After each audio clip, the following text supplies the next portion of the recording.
Silver amalgam restorative material is one treatment modality for the restoration of pit and fissure caries in the occlusolingual fissure of maxillary molars. In this tape, we will treat pit and fissure caries on a right first molar, tooth number 3. When treating an ivorine tooth, mark with a 0.5 mm lead pencil the non-coalesced fissures to be included in the preparation. Visualize the proposed cavity outline form. It must be stressed as illustrated. Visualization of the cavity outline is essential. The cavity preparation is created with a high-speed handpiece using a number 330 carbide burr, as is the case with other incipient occlusal lesions. Make initial access parallel to the long axis of the tooth. For maxillary molars, the appropriate guide is in the middle third of the lingual surface of the tooth. Using the buccal surface would create the lingual wall divergent occlusally and the buccal wall overconvergent. In other words, the preparation would have a lingual tilt. Establish the burr's orientation with the long axis of the tooth on the lingual surface. Under water spray, apply the rotating burr to the tooth using small brushing strokes. The burr enters the distal pit to an approximate depth of 1.5 millimeters or 3/4 the length of the flutes of the burr.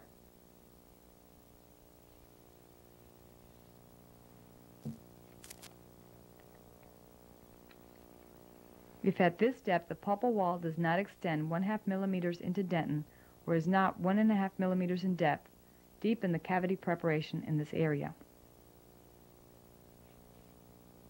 Maintaining the mesial distal width of the preparation as narrow as possible, extend the preparation distally with light brushing strokes of the burr, following the rise and fall of the occlusal surface and the dentino-enamel junction.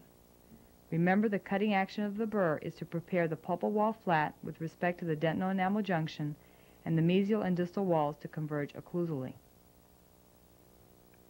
The mesial pulpal and distal pulpal line angles are slightly rounded. Reaffirm the burr's orientation. To prepare the distal wall of the occlusal portion of the preparation, the burr is tilted slightly toward the distal and buccal to create the proper degree of either parallelism or divergence of the distal wall.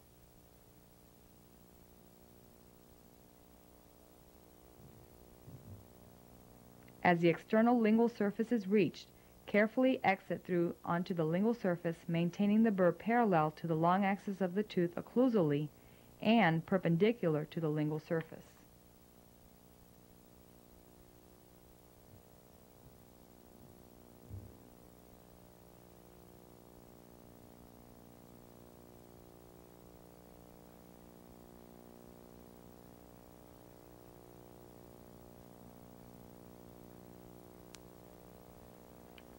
The lingual fissure is prepared holding the burr either parallel or perpendicular to the lingual surface.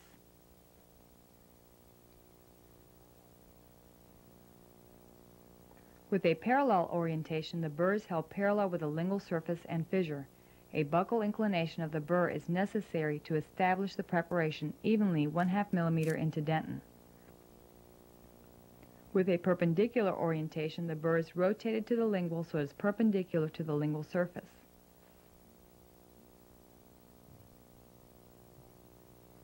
The cavity preparation is extended as far gingivally as needed to remove the non-coalesced lingual fissure.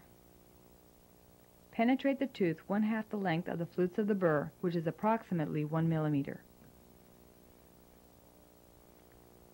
The mesial, distal, and gingival walls meet the cable surface at 90 degrees. This wall orientation creates the mesial and distal walls convergent lingually.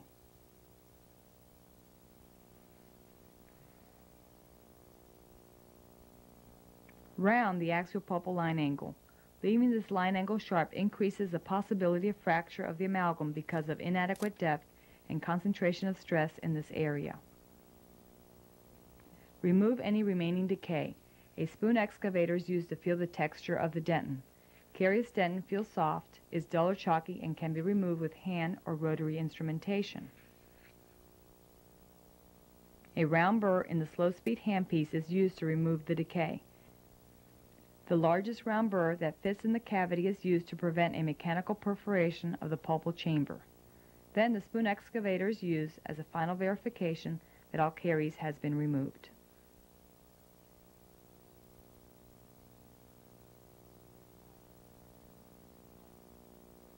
Verify that the enamel cable surface margins are supported and smooth. Rough occlusal cable surface margins are smoothed with the side of a 330 burr in the high-speed handpiece at a reduced speed or with the slow-speed handpiece. When rotary instrumentation is complete, a suitable sharp bend-angle hatchet smooths the lingual cable surface margin. Care is exercised not to sharpen the internal line angles. All unsupported enamel is removed with firm planing strokes that curve onto the gingival wall as it is reached. It is important not to end the planing stroke at the gingival wall. Doing so will create a sharp distal gingival or mesiogingival line angle.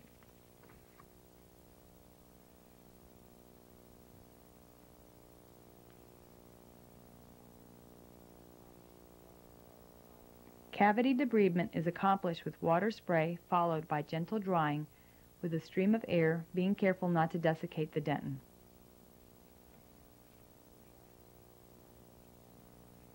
Beginning with the outline form, evaluate the cavity preparation. The access or size of the preparation is consistent with what was planned. All defective pits and non-coalesced fissures have been removed and the cable surface margins are not placed in areas of occlusal contact. The mesial-distal dimension of the cavity preparation is no greater than 1/2 millimeter wider than the 330 burr, and the small nib of the amalgam condenser fits in all areas of the cavity preparation. All enamel irregularities have been removed from the cable surface margins. The cavity outline exhibits a smooth contour, free of unsupported enamel, and the distal marginal ridge is intact and supported by sound dentin.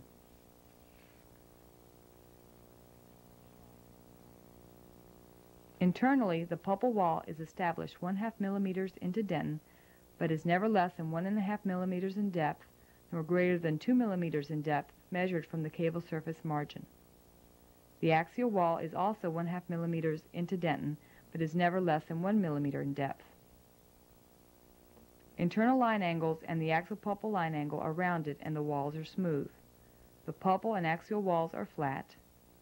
The mesial and distal walls are slightly convergent occlusally except for the distal marginal ridge area.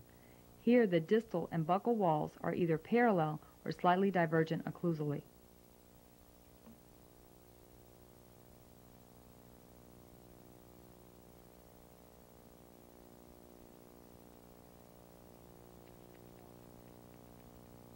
The mesial and distal wall convergence is a retentive feature in this preparation. Visualize the outline form of the cavity preparation. Recall the location of occlusal contacts. Also, study the size and shape of the finished preparation. This refamiliarization will assist you in carving the final restoration.